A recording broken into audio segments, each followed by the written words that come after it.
Assalamualaikum warahmatullahi wabarakatuh. Halo guys, kembali lagi bersama saya Bobby Herian. Saya baru aja nonton wawancara eksklusif TV One dengan Paul Zhang ya. Jadi gini guys, yang mau saya sampaikan sini adalah gini. Si Paul Zhang ini tidak pernah mengerti gitu. Dikatakannya gini ya, di Indonesia ini nggak berlaku Pancasila dan Undang-Undang Dasar. Yang berlaku adalah kan Indonesia katanya negara khilafah gitu. Wah luar biasa ini ya. Kalau Indonesia negara khilafah ya, orang-orang yang menista agama itu akan dibunuh ya. Darah halal darahnya dalam hukum Islam itu. Tapi faktanya tidak. Banyak sekali orang di Indonesia nih yang menistakan agama Islam gitu. Tidak ada yang dibunuh kan. Jadi di sini tidak berlaku undang-undang khilafah di situ. Di sini berlaku adalah Pancasila dan Undang-Undang Dasar gitu. Jadi sekali lagi di sini Paul Zhang ini nggak paham guys ya.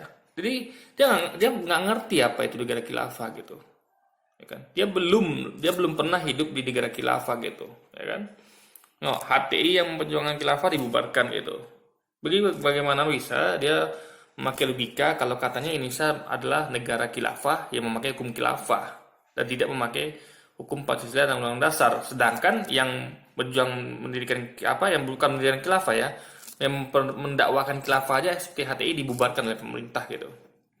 Nah, masalah katanya dia mau dibunuh gitu guys. Dari tahun 2012 lima ancaman pembunuhan ini ya.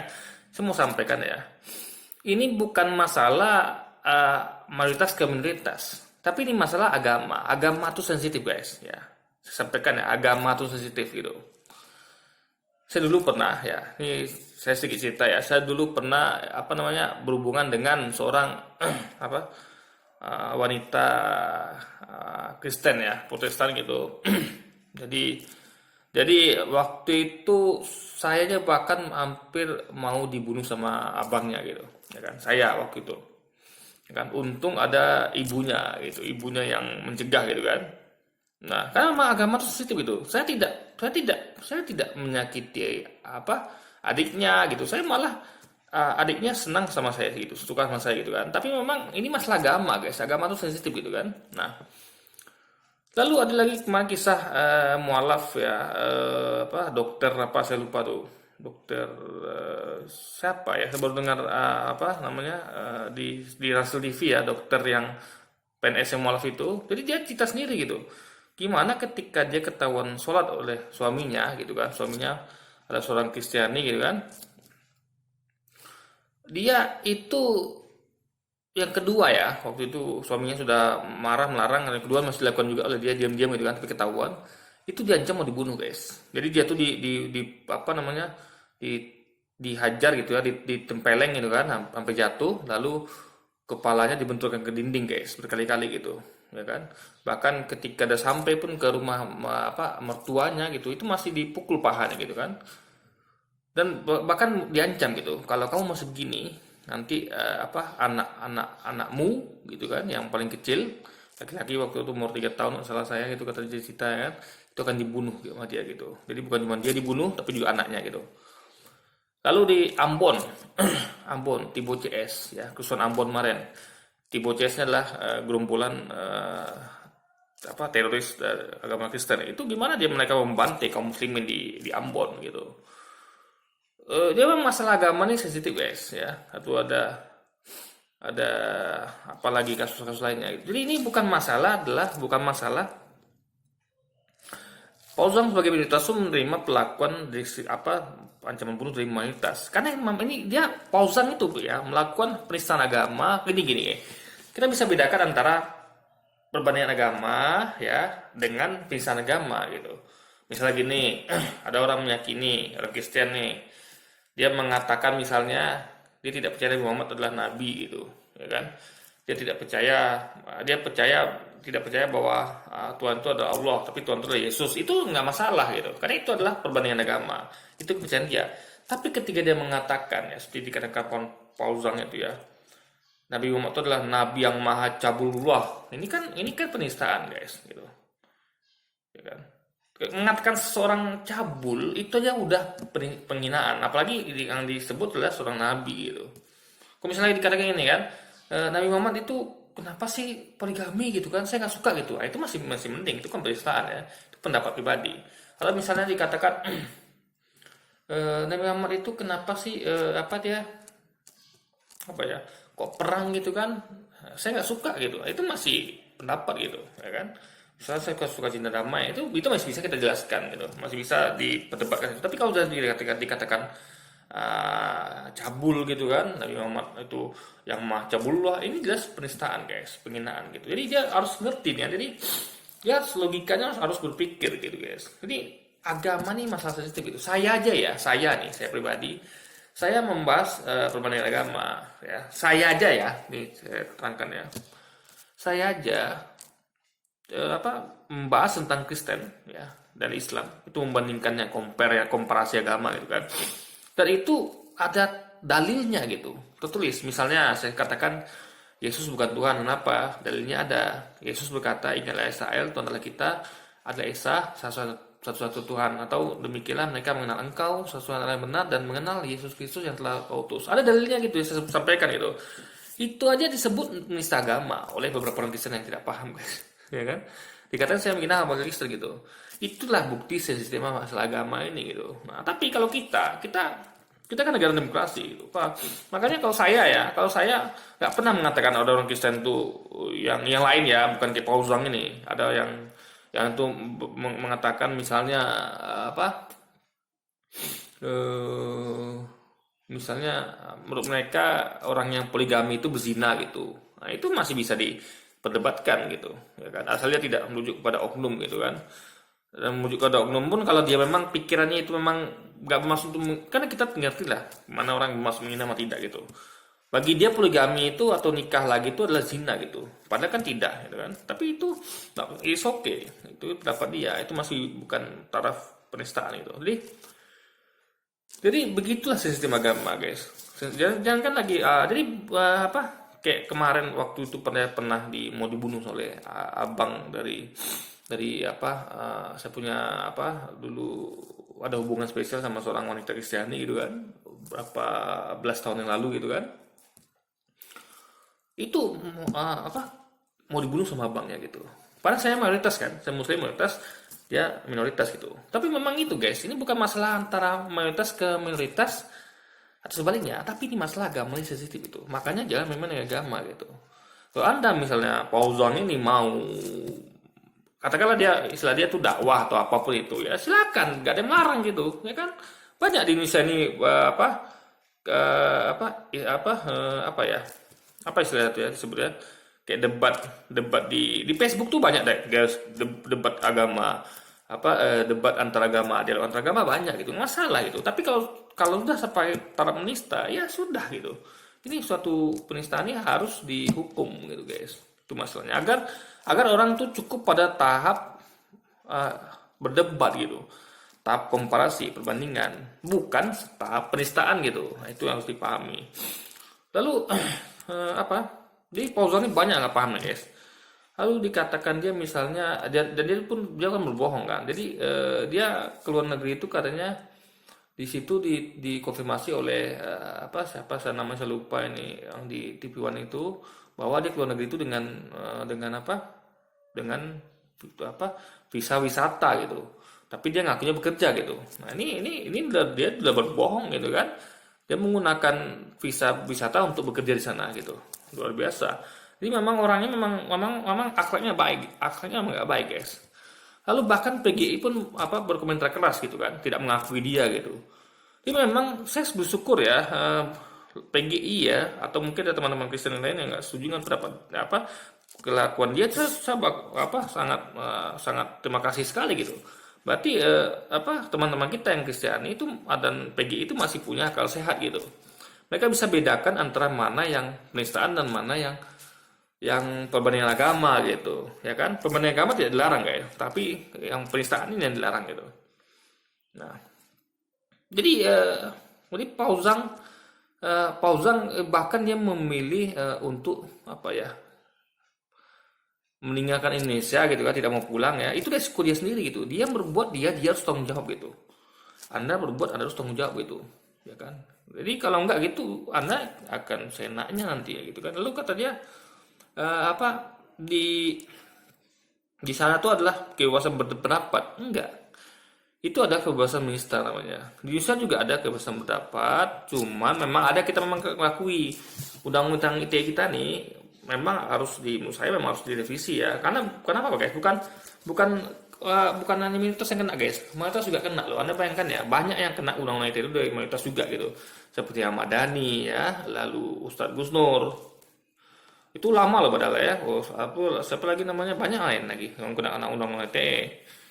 Bahkan Habib Rizik aja itu kena undang-undang prokes gitu guys. Jadi sekali lagi ini bukan negara khilafah. Sekali lagi dia nggak ngerti negara, dia nggak ngerti mungkin apa itu khilafah, mungkin negara khilafah gimana gitu kan. Kalau negara khilafah berdiri, orang-orang seperti ulama tuh kan dimuliakan, nggak seperti sekarang ini gitu. Jadi sekali lagi ya, jangankan lagi orang-orang yang minoritas, yang mayoritas saja kan antem sama pemerintah coba.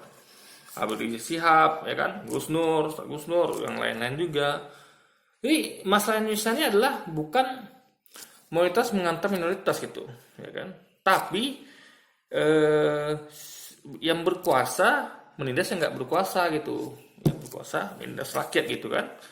Jadi Indonesia masalah Indonesia adalah masalah kekuasaan guys, bukan masalah mayoritas minoritas. Anda tahu betapa mayoritas sama Islam di Indonesia ini, ya antara rakyat sama pemerintah itu bahkan rakyat, antara rakyat sama penegak hukum sama rakyat, antara polisi, jaksa, menteri, presiden itu lebih banyak rakyat muslim kan, tapi mereka tidak bisa berbuat apa-apa gitu.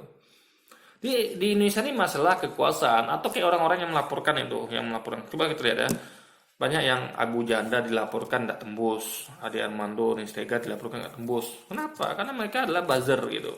Jadi mereka ini adalah orang yang punya hubungan backing dengan penguasa gitu, ya. Padahal orang-orang kayak gini nih minoritas gitu, ya kan? Lebih banyak Muslim yang selalu diserang oleh mereka ini gitu. Tapi memang jadi sebenarnya yang berlaku satu adalah bukan mayoritas menindas minoritas, tapi kekuasaan lah yang berkuasa di Indonesia sekarang ini gitu. Jadi di kekuasaan ini tidak mandang bulu mau Anda mayoritas kalau selama Anda sudah mengganggu penguasa ya sudah gitu. Kalau udah penguasa menganggap berbahaya sudah, atau memang umat muslimin yang marah gitu guys. Jangan kan umat muslimin ya, kayak saya tadi lah ya, abang dari saya punya hubungan spesial dengan seseorang gitu kan, beragama Kristiani, abang Anda membunuh saya, itu memang orang-orang itu guys ya, memang ada orang-orang yang bisa marah gitu, karena masalah agama sensitif gitu. Jadi memang jadi semua pendapat Fauzan itu adalah suatu hayalan gitu guys ya, suatu hayalan gitu. Kalau memang minoritas ini di sini dilakukan tidak adil ya, Anda lihat ya begitu banyaknya orang-orang Kristen yang membuat tentang Islam gitu, ya kan, tapi tidak pernah ada yang dilaporkan gitu, ya kan. Yang dilaporkan paling Ahok gitu, lalu Fauzan gitu kan, siapa lagi coba, bahkan yang katanya melaporkan Fauzan cuma satu orang guys, luar biasa gitu. Jadi sekali lagi ya, kalau negara khilafah berdiri, orang-orang Fauzan itu tidak bisa hidup, orang yang berani Islam tidak bisa hidup. Makanya di negara khilafah itu Islam itu sangat dimuliakan, nggak ada yang berani mengganggu Islam gitu, ya kan, nggak ada yang berani mengganggu Islam. Ya, sekarang Islam selalu dinistakan gitu kan oleh Fauzan dan yang lain-lainnya gitu, ya kan. Jadi sekali lagi ya saya, umat yang lain ya, mau Kristiani, mau Hindu, Buddha, di sini hidup aman ya, hidup aman. Cuman yang berlaku seharusnya adalah yang minoritas menghormati dan menghargai yang mayoritas. Nanti kalau Anda sudah melakukan itu, yang mayoritas akan melindungi yang minoritas, selesai perkaranya gitu loh. Sama misalnya kayak kita ya, kita nih kan kalau kita keluar negeri itu kan kayak kita nih di mana ya, di India lah misalnya, atau kita di negara orang lah gitu. Nah, kita kan minoritas, ya kita harus pandai-pandai dengan adat mereka gitu. Kayak di Jepang misalnya, Jepang itu kan ketat tuh, nggak boleh ini, nggak boleh itu. Nah kita harus menghargai itu kan. Anda nggak mungkin bisa macam-macam di sana gitu, ya kan, bener nggak saya katakan. Ini memang adabnya tuh minoritas tuh harus menghargai dan menghormati yang mayoritas gitu. Karena namanya ini adalah tahu diri guys gitu loh. Sama kayak kaum muslimin di Papua. Coba ada lihat kaum muslimin di Papua atau di Bali itu mereka luar biasa karena kami meyakini kami di sana minoritas gitu. Maka di Papua tuh ya masjid itu tidak pakai toa guys, ya, tidak pakai toa. Bahkan mereka di Papua tuh nggak suka kalau masjid itu ada pelangnya gitu. Ya sudah, kita tahu diri karena kita minoritas sana gitu kan. Ya kan kita nggak mau cari masalah gitu. Atau kayak di Bali itu, ketika ada nyepi gitu kan, bandara itu ditutup, lalu semuanya tuh nggak boleh apa azan pun nggak bisa gitu kan, ibaratnya harus hening gitu kan, nyepi gitu kan. Ya sudah, umat Muslim di Bali minoritas dan kita paham itu, makanya kita bertoleransi dengan kita menghargai mereka, menghormati mereka gitu karena mereka sedang beribadah gitu kan, atau karena mereka minoritas gitu. Yang penting mereka tidak mengganggu agama kita dan tidak mengganggu kita sedang beribadah gitu guys. Jadi itulah adalah bentuk cara berpikir yang benar gitu. Bukan mentang-mentang Anda minoritas lalu langsung menjudge minoritas macam-macam gitu. Ya Anda story dong. Anda ini pausalnya sudah minoritas gitu kan. Menistakan agama yang mayoritas pula. Ini kan berarti kan sudah kekurang ajaran yang sangat berani gitu guys. Sedangkan saya aja ya sebagai minoritas itu saya nggak berani dan nggak mau juga dan nggak penting gitu untuk menista agama lain gitu. Kayak menista agama Kristen dan lain sebagainya. Nggak berani saya guys. Bukan masalah lain juga. Dalam artian saya minoritas gitu kan. Tapi juga saya nggak berani. Karena pertanggungjawaban di hadapan Tuhan saya itu sangat luar biasa ya. Jadi ke agama saya dikatakan jangan hina Tuhan mereka, karena kalau mereka nanti atau agama mereka, kalau Anda hina Tuhan mereka, mereka kan menghina Tuhan Anda juga gitu, menghina Allah juga gitu. Masa nggak berani menghina Tuhan mereka? Saya nggak berani menghina Yesus gitu kan. Saya cerita pada tentang beliau bukan Tuhan, beliau cuma utusan. Sebatas itu gitu. Saya tidak mengatakan beliau aneh-aneh gitu. Misalnya Yesus itu cabul gitu, nggak berani saya guys. Atau yang dikatakan seperti Pauzang itu lah segala macamnya gitu. Ya kan? Ini sekali lagi guys ya. Pauzang ini harus saya nggak ngerti nih dia katanya profesor gitu. Jadi profesor yang itu kok cara berpikirnya seperti itu gitu, ya kan? Gini, kita aja nih ya, saya aja misalnya banyak kecewa nih dengan kebijakan pemerintah gitu. Kita katanya negara demokrasi tapi ulama ditangkapin gitu kan. Kebebasan berbicara. Jadi berbicara itu bukan hanya justru juga menimpa minoritas itu, ya kan? Banyak yang bersuara tuh ditangkap, dilaporin gitu, udah masuk penjara seperti Gus Nur, Bahtiar, Habib Bahar Smith, Habib Rizik dan lain sebagainya gitu kan. Nah, tapi kami tidak pernah meninggalkan Indonesia dalam artian benci pada Indonesia atau rela meninggalkan keluarga negara Indonesia gitu. Enggak guys. Jadi Pauzan ini juga tipe orang yang nggak setia gitu, ya kan. Kalau dia merasa ada masalah Indonesia, ya, ada masalah dia itu tentu fiksi, ya, hayalan dia. Kan tadi saya terangkan kenapa gitu. Ya dia fix dong, perbaiki dong gitu. Dakwahkan dong dengan damai, ya.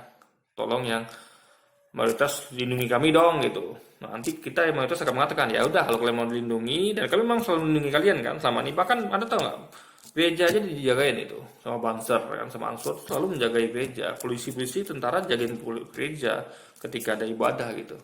Kurang apa coba perlindungannya coba sampai gerejanya dijagain itu. Jadi kami sudah melindungi kalian yang minoritas itu, ya kan? Tak perlu kalian ngomong udah kami lindungi. Tapi Pauzan memang sudah suka berfantasi deh guys. Jadi kalau dia memang merasa harus ada benar, ya dia selalu tinggal ngomong gitu, ya kan? Kasih yang konstruktif gitu, ya. Wahai kaum muslimin, lindungi kita dong, hargai kita dong, hormati kita dong gitu. Nah, sambil Anda juga menerapkan itu. Ini Anda sudahlah tidak menghormati menghargai mayoritas apalagi melindunginya gitu kan. Ini Anda malah menistanya gitu dan Anda malah kabur ke luar negeri gitu. Jadi sekali lagi ya, ini logika berpikirnya sangat menurut saya memang absurd gitu, kan? Ya itulah Pauzang gitu kan. Kita harap karena dia sengaja ke luar negeri itu karena dia berpikir di sana. Sebenarnya kalau begitu caranya, berarti Uni Eropa tuh bukan menghargai memberikan kebebasan untuk berpendapat, tapi memberikan kebebasan untuk menista agama orang lain gitu guys. Karena kalau berpendapat tuh nggak gitu, bebas pendapat tuh ada batasnya gitu. Kayak saya hanya membicarakan mengenai ilmu penilaian agama, tapi saya tidak pernah menghina agama lain gitu guys, ya kan.